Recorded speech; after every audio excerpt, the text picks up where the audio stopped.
We're at 80 kmx. We're doing a little jumping drill. We're gonna teach these guys how to do it the wrong way. Ow. Too low of a gear, too much acceleration, last second going up the jump face. Knees too far forward, riding flat-footed. And accelerating too much, last second. Now the other common problem is the guy that's afraid to endo.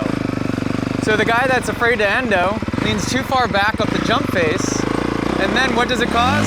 It causes an endo. So watch this, I lean too far back,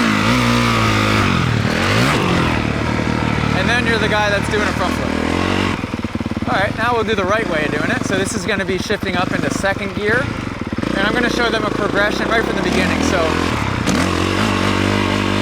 nice and smooth, let the bike come up to you. And this is a great jump to build safely on. So I'm gonna go halfway now. Landing front tire first. Things I'm focusing on, smooth throttle, head forward. All right, now I'm gonna jump at 3/4 right to the bounce zone. Things to focus on here, strong legs on the landing, keeping the knees behind foot pegs, landing on the throttle a little bit. Now a soak up, so this is the next step of progression. Third gear.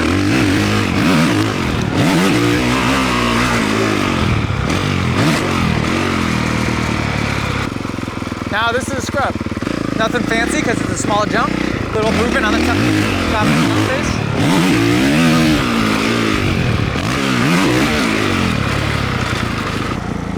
Now just to show them that this can be done and should be done in practice both directions, now I'll just scrub throttle side down. This isn't the way you'd want to do it on this track, but good to practice.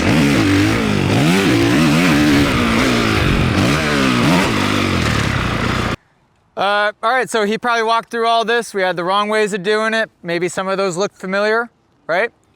And then the right way of doing it, just getting more speed ahead of time. I went from first gear, the wrong way of doing it, to second gear, to then those last couple were third gear, right? I don't know if you could hear the difference, but just less RPM. Able to coast the takeoff, I had so much speed. And then the last two, the reason I did it both directions is just to show you guys that for those of you that are starting to get to a point where we're learning how to scrub, we need to learn how to do it both directions. If we're riding this track as it lies right now, it makes sense to go clutch side down, which was the first way I did it. But if this were coming out of the right-hander and going this way, it would make sense to go throttle side down. So just depending on where the jump is situated, you have to know how to scrub the bike either way. I know some of that information is irrelevant to some of you guys that don't need to know how to scrub, but especially the young guys that are maybe wanting to go pro one day, you'd have to know that it is applicable and it's nothing super fancy, but we need to learn how to do it left and right. All of the jumps here in my mind are very tiny, so it's done right at the top of the jump face, just really quick. Any questions upon watching that? Anything you guys, I'm gonna do one more demonstration because I didn't do this yet and just show you what a tire tap looks like. Fair? Is there anything else that we wanna work on or learn other than what I've demonstrated so far? Yeah. How do you not air wheelie? So air wheeling usually happens by jumping the way I did the first time, which is knees too far forward on the takeoff, which then compresses just the front end and unloads just the front end, sends you into an air wheelie. Or if you're in the air and you get afraid and you do this and lean back and sit into the bike, it's gonna start to do this like Ronnie Mack and float away from you, right? Yeah. How do you seat bounce?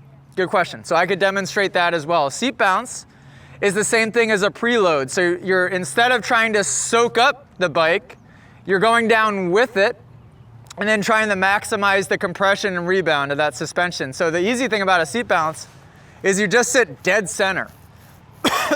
The most dangerous thing you could do on a seat bounce, I did it when I was on a 65, on a KX65, my first time ever, and I did a front flip, endoed, is I sat too far back.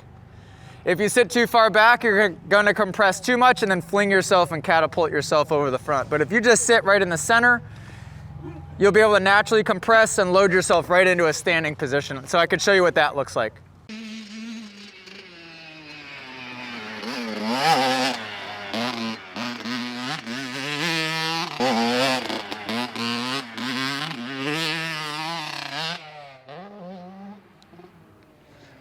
he's sitting too far back pretty consistently. So I'm trying to work with Griffin on getting forward. I just don't think he recognizes where his butt is on the seat. A couple of things. First of all, shift down the straightaway.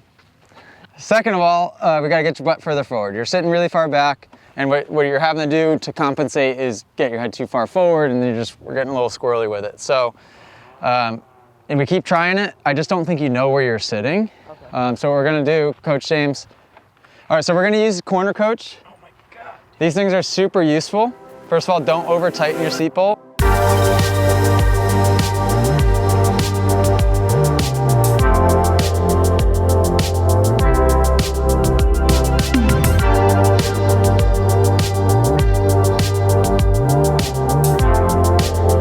The corner coach is just simple. You slide it up over your seat.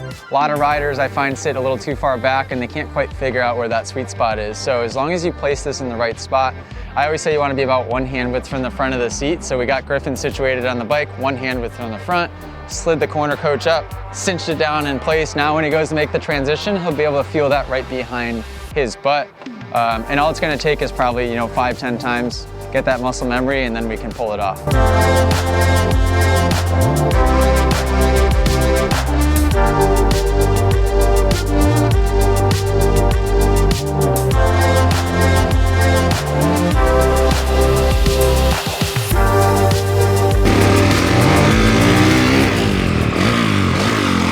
And when a seat bounce is used a lot, by the way, guys, is in a situation where you come right out of a corner, like in Supercross, and you need that extra bit of oomph, that compression, or even more pop to get up over the jump. So the one thing that you notice different about my throttle, did James mention it yet? No, I just got into it, but. Is that you are getting on the throttle hard to match the jump face when you seat bounce. So watch, I'm gonna jump this tabletop from right here. Well, I'm gonna at least try it. So you're gonna hear the bike go high up in the RPMs as I'm sitting down, and it's gonna create a lot of pop. You think I can make it from here? All right, here we go.